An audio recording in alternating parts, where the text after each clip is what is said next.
নমস্কাৰ আঞ্চলিক বতৰ বিজ্ঞান কেন্দ্ৰ গুৱাহাটী বতৰ আগজাননী অহা 5 দিনত উত্তৰ পূৰ্বাঞ্চলৰ আটাইখন ৰাজ্যতে পাতলীয়া পৰা মজলীয়া বৰষুণ হোৱাৰ সম্ভাৱনা আছে।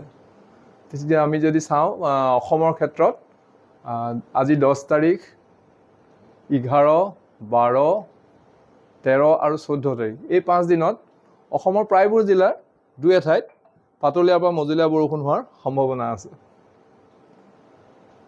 ঠিক তেনেকৈ আমি যদি অসমৰ ক্ষেত্ৰত বতৰৰ সতৰ্কতা চাওঁ, আজি বিশেষকৈ পশ্চিম অসমৰ কোকৰাঝাৰ, চিৰাং, বঙাইগাঁও, বৰপেটা আৰু বাক্সা, ধুবুৰী আৰু শালমৰা এইকেইখন জিলাৰ দুই এঠাইত বতাহ বৰষুণৰ লগতে শিল বৰষুণ হোৱাৰো সম্ভাৱনা আছে।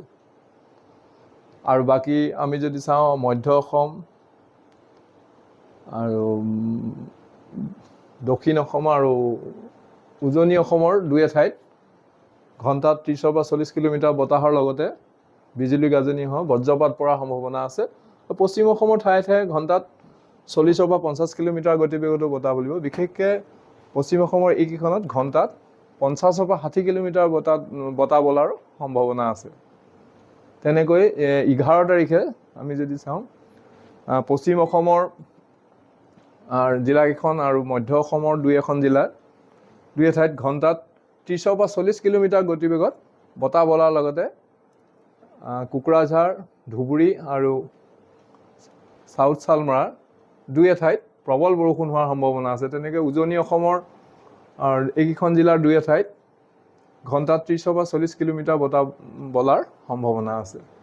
12 তাৰিখে যদি চাওঁ বিশেষকৈ পশ্চিম অসমৰ জিলাকেইখনত ঘণ্টাত 40 পৰা 50 কিলোমিটাৰ গতিবেগত বতাহ বলাৰ লগতে কোকৰাঝাৰ জিলাৰ দুই এঠাইত প্ৰবল বৰষুণ হোৱাৰ সম্ভাৱনা আছে। এনেকৈ 13 তাৰিখেও পশ্চিম অসমৰ দুই এখন জিলাৰ দুই এঠাইত ঘণ্টাত 40 পৰা 50 কিলোমিটাৰ গতিবেগত বতাহ বলাৰ লগতে বৰাক উপত্যকাৰ জিলাকেইখনত বিজুলী ঢেৰেকনি হোৱা বজ্ৰপাত পৰাৰ সম্ভাৱনা আছে। আৰু 14 তাৰিখে বিশেষকৈ বৰাক উপত্যকাৰ জিলাখনত ঘণ্টাত 40 পৰা 50 কিলোমিটাৰ গতিবেগত বতাহ বলাৰ সম্ভাৱনা আছে। ধন্যবাদ।